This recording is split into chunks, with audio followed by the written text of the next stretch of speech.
من الشیطان الرجیم بسم اللہ الرحمن الرحیم والذین یتوفون منکم ویذرون ازواجا یتربصن بانفسہن اربعۃ اشہر وعشرا۔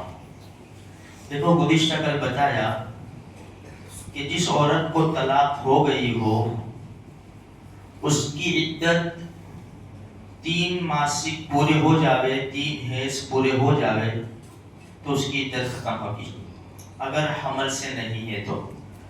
اگر حمل سے ہے تو اس کی عدت وضع حمل، یعنی جب بچہ پیدا ہو جائے تب۔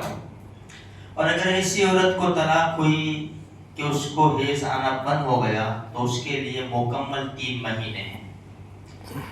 ابھی جو آیت کریمہ پڑھی وہ دوسرے پارے کی ہے کہ اگر کسی عورت کے شوہر کا انتقال ہو گیا، اس کی بھی 2 ہی شکل ہے۔ اگر بچہ پیٹ میں ہے تو جب بچہ پیدا ہوگا اس کی عدت ختم ہو جائے گی۔ اگر کل بچہ پیدا ہوا، 10 دن بعد بچہ پیدا ہوا، اس کی عدت ختم۔ اور اگر 7 مہینے بعد، 8 مہینے بعد بچہ پیدا ہوا تب اس کی عدت ختم ہوگی۔ اگر بچہ پیٹ میں نہیں ہے، نارمل ہے، اور انتقال ہو گیا شوہر کا، تو اس میں ایک بات تو یہ یاد رکھے کہ مکمل 4 مہینے 10 دن، 4 اشہر وعشرہ، 4 مہینے کے 120 دن ہوتے ہیں، اور پھر دوسرے 10 دن، مکمل 130 دن پورے کرنے پڑیں گے۔ ہاں، اگر پہلی چاند کو انتقال ہوا، اسلامی پہلی تاریخ کو انتقال ہوا، تو اب مہینے گنیں گے 4 مہینہ، مہینہ 29 کا ہو یا مہینہ 30 کا ہو، 4 مہینے گنیں گے۔ اگر اسلامی پہلی تاریخ کو انتقال ہوا تو 4 مہینے گنیں گے، چاہے مہینہ 29 کا ہو یا 30 کا ہو، اور اوپر 10 دن، 4 مہینے 10 دن۔ لیکن بیچ کی تاریخ کو انتقال ہوا تو مکمل 130 دن گنیں گے۔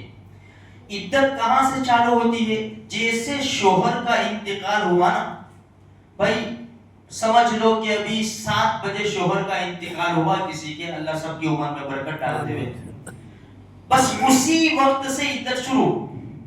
ایسا نہیں کہ بھائی ابھی 7 بجے انتقال ہوا، 11 بجے لے جائیں گے اس وقت سے، یا تو پھر ہمارے وہاں جو رواج ہے زیارت وغیرہ یہ اس کے بعد سے نہیں، بس اسی وقت عدت شروع ہو جائے گی۔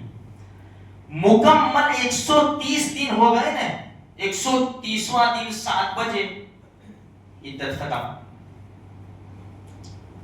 اگر رات کو انتقال ہوا تو رات کو عدت ختم، دن میں انتقال ہوا تو دن میں عدت ختم۔ بعض علاقوں میں، بعض خاندانوں میں ابھی بھی رواج ہے کہ بھائی رات کو 7 بجے انتقال ہو گیا تھا، 130 دن پورے ہو گئے، لیکن عورت عدت میں سے اٹھتی نہیں ہے۔ کب اٹھے گی پتا ہے؟ صبح 4 بجے۔ صبح 4 بجے اٹھے گی کالا کتا ڈھونڈنے کا، اس کو روٹی ڈالنے کی۔ آپ کو بوڑھے لوگوں کو پتا ہے، اس کے بعد یہ عدت سے نکلے گی۔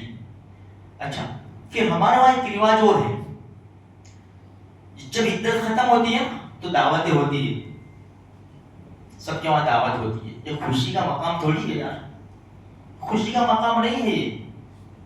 اب بیچاری عورت کو مجبوراً جانا پڑتا ہے، کوئی پیسے دیتا ہے، کوئی جوڑا دیتا ہے۔ خیر، تو اگر عورت حمل سے نہیں ہے اور اس کے شوہر کا انتقال ہو گیا تو 4 مہینے 10 دن اس کو عدت گزارنی پڑے گی۔ ایک چھوٹا سا مسئلہ ایسا ہے کہ بھائی جس عورت کو طلاق ہوئی اس کا خرچہ کون دے گا؟ مسئلہ ہم سمجھے، کہیں ایسا نہ ہو کہ ناجائز اور حرام ہماری لڑکی کے پیٹ میں چلے جاوے۔ جب تک عدت میں ہے وہاں تک اس کا خرچہ شوہر کے ذمہ ہے، درمیانی جیسی اس کی آوک ہو اس انداز سے خرچہ دے گا وہ۔